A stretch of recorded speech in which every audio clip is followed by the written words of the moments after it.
Hey parents, Randy here. This Sunday, we're going to be talking about promises with your kids.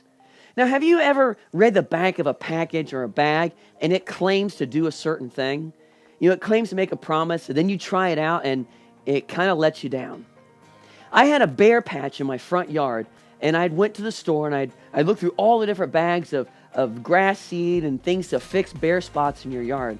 And so I picked up this bag, and it had a big label on the front, guaranteed to work. And so I flip it over and I look at the back of it, and it's guaranteed to grow grass in any environment, in any place, and you don't even have to even water it all the time, which I never understood that. But anyway, it said that you could do that.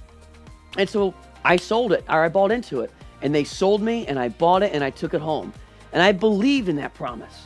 And so I did exactly what the instructions asked me to do, and I did it in the front yard just like it was supposed to be, and I waited. And I waited, and I waited, and I waited, and nothing ever came.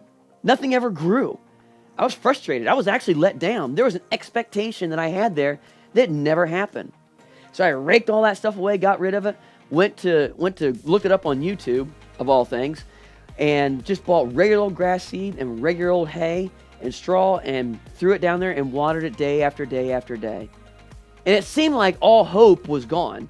Even this made a promise on YouTube of doing it this particular method, and I felt like all hope was gone.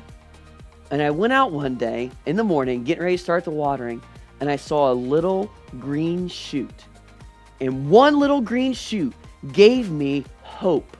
I saw one little shoot up, and I was like, yes, I'm finally going to have grass out here. And sure enough, weeks later, I had little shoots all over the place. Promises. A promise happened way back in the Old Testament. It talks about a shoot shooting up. And that shoot was out of the lineage of David. And that's the Messiah, Jesus. This Sunday, we're going to celebrate Palm Sunday. And we're going to talk about promises with your kids. Promises were made all throughout the Old Testament that testified about what was going to happen in the New Testament with Jesus coming about. There was going to be a new Messiah. And it seemed like that would never happen for hundreds and hundreds of years after those testimonies. It seemed to be like God was not moving at all. And then all of a sudden, into the New Testament, we have this promise fulfilled in Jesus. And Palm Sunday was one of those promises fulfilled.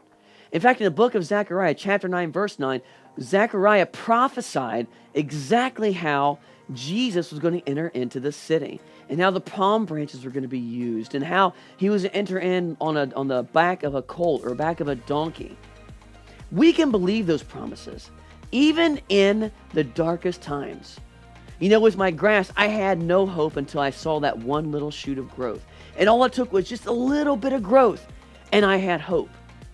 Even when the world seems to let us down, even when people seem to let us down, and we will let each other down, even when that happens, we have hope. We have a little shoot of hope, knowing that God will always be faithful to us.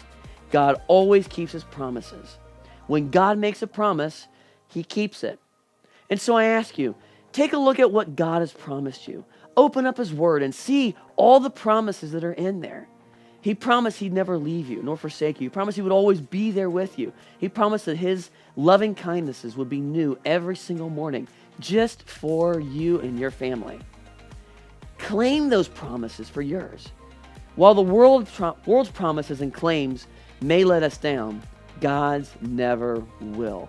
And that's what we'll be talking about to your kids this morning, or this Sunday morning during church. And we want you to talk about those promises with your kids as well. That interchange between your kids, you and your own kids, is super powerful. So make sure you ask them about God's promises this Sunday. Thanks so much for being a part of our BNC family.